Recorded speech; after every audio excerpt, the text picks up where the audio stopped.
All right, let's talk about him. Now, this is a character that a lot of people were mixed on.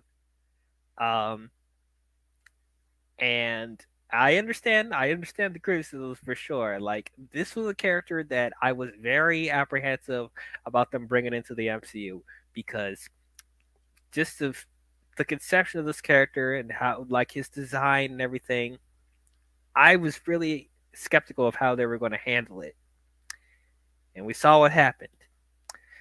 Let's talk about M.O.D.O.K, ladies and gentlemen. Let's talk about M.O.D.O.K. I know y'all waiting for me to talk about him. Now, this is a character.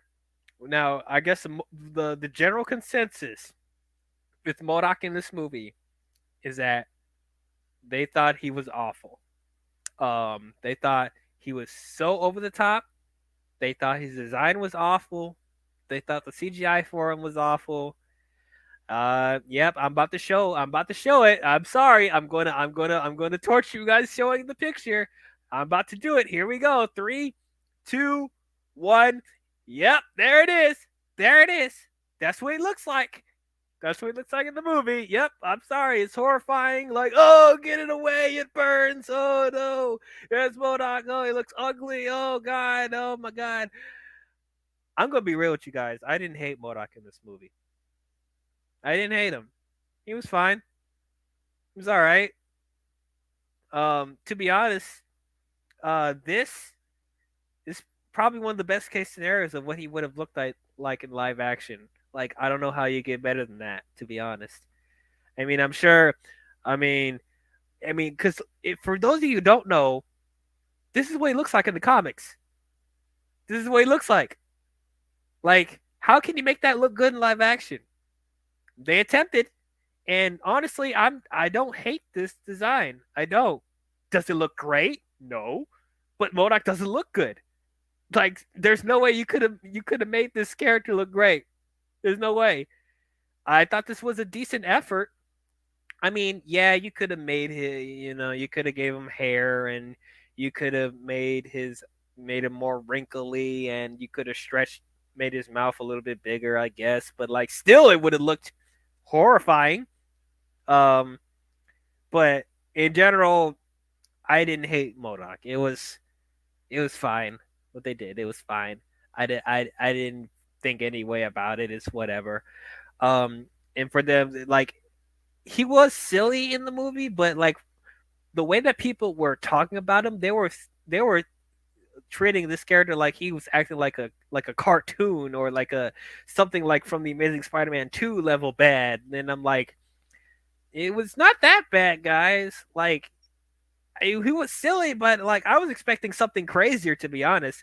I think it would have been more entertaining if he was a little bit more over the top than what he actually was in the movie. But my main issue with M.O.D.O.K was not even his design. It was the fact that they made M.O.D.O.K Yellow Jacket. Yeah, Yellow Jacket from the first movie. He's M.O.D.O.K. Why? Why? Why would they make him M.O.D.O.K? Just because they wanted to connect something from the first movie? Like, I mean, okay. So we did see in the first movie that he's got his body sucked into sucked into nothing, I guess. And you could assume that he got transported into the quantum realm that way, which, okay, fine. But that doesn't explain the fact of why Kang would turn him into that. Like, that was confusing to me. How they did that, I don't understand it, but it's weird. It's weird. They didn't need to make him M.O.D.O.K. Honestly, he didn't even need to be in the movie. Um, I felt that was a forced way to bring that character back. You know, because, like, I'm sure for people that are fans of M.O.D.O.K, they wanted to see, like, the actual development of, the true development from the comics. Oh my God! An hour and 6 minutes in, we finally got a guest. Please welcome to the channel for the first time. I think it's the first time he's on my channel. We got Blue Jay. What's going on, my guy? Your mic's off, my How's guy. it going? How's it going? My mic, got to turn my thing on. Okay, yeah. But I'm glad you're able to come on, man. Uh, can you give me 1 second? I think my whole thing was muted for some reason from my screen. You can hear me fine, but Okay, yeah, sure, sure. Take your time. Take your time. Oh, look who's in the chat. We got Max from Movie Madness Entertainment. Of course, you just woke up. Of course. Well, glad you could glad you could stop by. Um, but yeah, so continuing to talk on. So M.O.D.O.K, as I said, like I wish they didn't just turn Yellow Jacket into M.O.D.O.K, because he has his own development from the comics.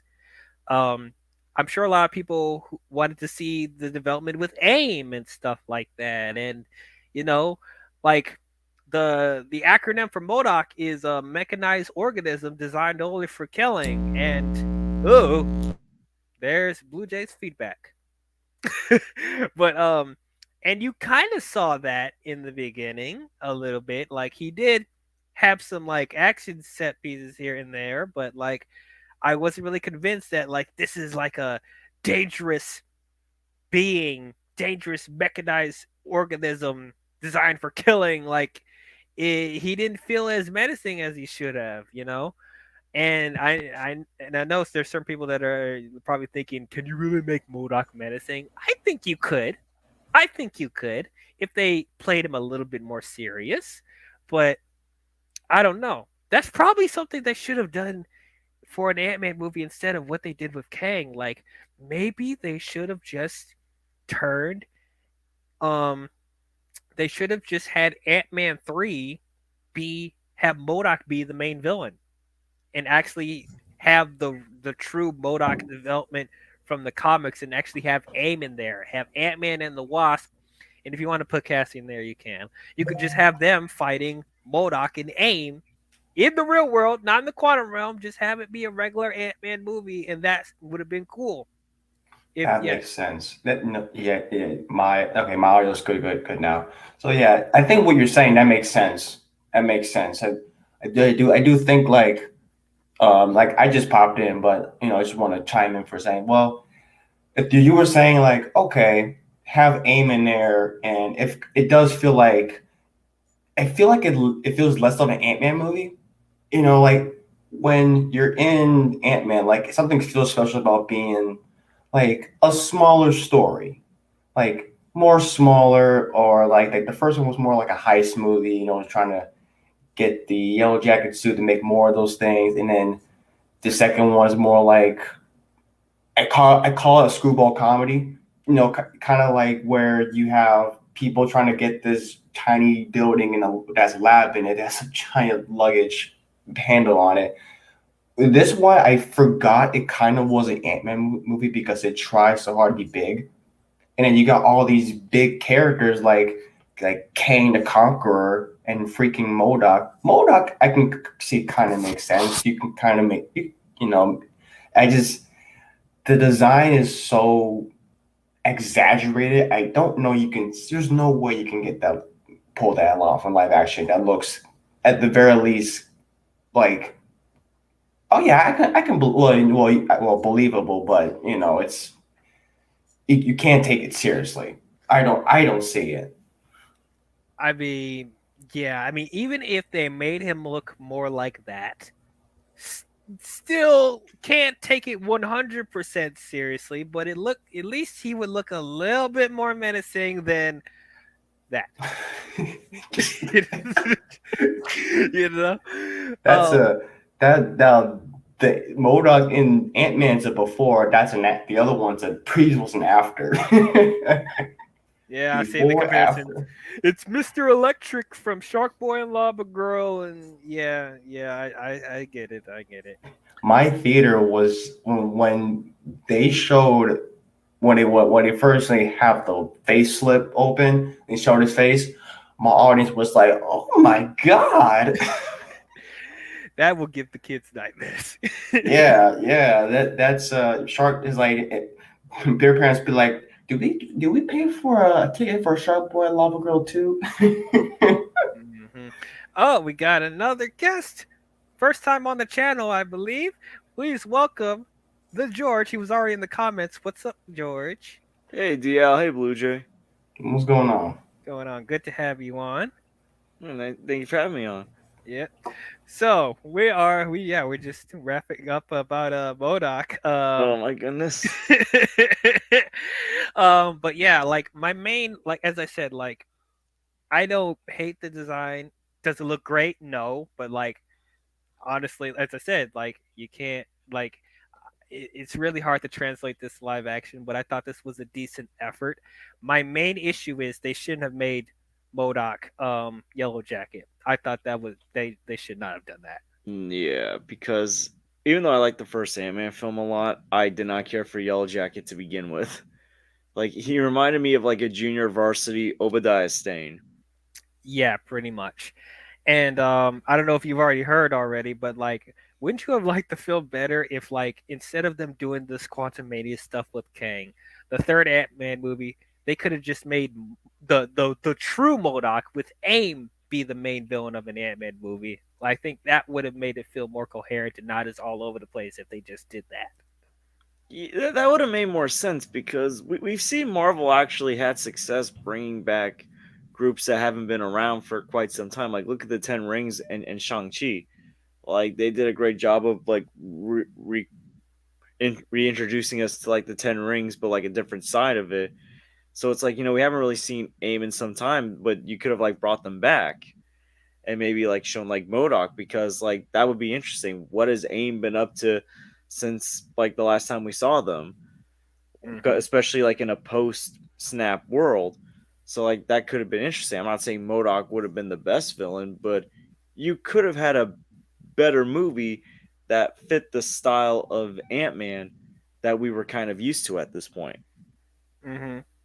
And like even like with M.O.D.O.K, like is he like the best villain to go with? No, but like I do think that he would that's like a big enough like like no a big enough villain that people know about where I think it still at least raises the stakes from the previous two movies at least. Either that To, or sorry, what were so you gonna to say? me, I don't have an issue with Yellow Jacket being M.O.D.O.K because I don't know too much about M.O.D.O.K because I know the design forever. I just don't know about like the origin of M.O.D.O.K. Um, the closest I ever know about M.O.D.O.K, he was in the Avengers game. That's all I know. But he, but I don't mind them doing like having Yellow Jacket be kind of like M.O.D.O.K, which I can see them like how he kind of just like shrunk in like into the quantum realm, and then how he became like I don't know how the heck did he have his arms like no body Yeah, how he whatever has a butt on the bottom of his head and tiny that little that arms and legs. that I did not need to see that I can't even I don't want to see that. The, Like the, the, come on, Kang. You could think of something better than that. the thing is, like at first, like when it was revealed that it was Darren, it was funny. I'll be honest, it was funny the first time, but once it became this like reoccurring gag that was happening from like Hank being like Darren, and then like Janet like Darren, it's like okay, now this just feels like a fake outrage joke at this point. It reminded me of like Spider-Man 3 where like in the final battle between Spider-Man, Sandman and Venom, you see like the people watching the fight going ooh ah like I don't know why Yeah. I gave me that feels. It's like Darren. I'm not a dick. Okay, I'm not gonna lie. That was funny to me. Like the way that it shows the origins and stuff like that, and then it just cuts to Scott saying Darren. That was funny. And then it did the second time when he just like showed his butt for no reason and just put them all together. They cut that again. Well, That I feel was a little funny. also, I feel like there was a kind of a missed opportunity because, like, how at the beginning of the film, like Cassie brought up how like a guy like brought up how Yellow Jacket tried to kill her when she was 6 years old. I felt like there could have been more with that, with Cassie seeing the guy that almost killed her and her father when she was 6 years old, like return, even as just a giant big head, but still dangerous. Like, I don't know, like I felt like there could have been more to that little like story arc. Like that could have made things more interesting and might could have showed like maybe like some of the fears that maybe she has. Right. And I feel like that was a missed opportunity. Yeah.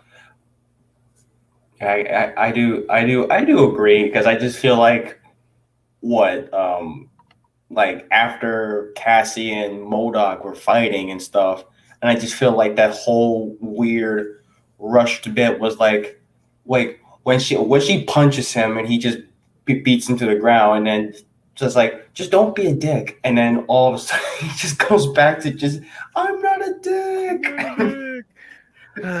Brother, that yeah, his last 5 minutes, I was like, oh my In his death, it was like, and I'll be honest, I'm one of those few people that does like The Dark Knight Rises, but Talia al Ghul's death in that film was the most cringe comic book death that I saw until M.O.D.O.K's death. That has surpassed Talia's death as the most cringe comic book movie death. Yeah, that was pretty bad. Like, if you can surpass that cringe death, then like I think that was. then he's all like with Scott, like, oh, you're my best friend. Wait, what? No, you're not. You are not his best friend. If anything, you should have this moment with Hank. You had history with him, not Scott.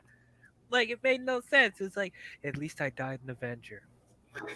That sounds like to me. Okay, that I also think that's funny, but I think that sounds like something you see of Deadpool. You know how in Deadpool 2 when he was like, I'm gonna die, like he's dying. He's like, oh, it's so hard to go. That's a funny death, but that sounds so Deadpool like. Yeah. But here's the thing, it had the perfect Marvel with their combination. humor. But here's the thing, Deadpool 2, that had a good combination of like sad but funny at the same time. Mm-hmm. Like, and M.O.D.O.K's death had none of that. None of that.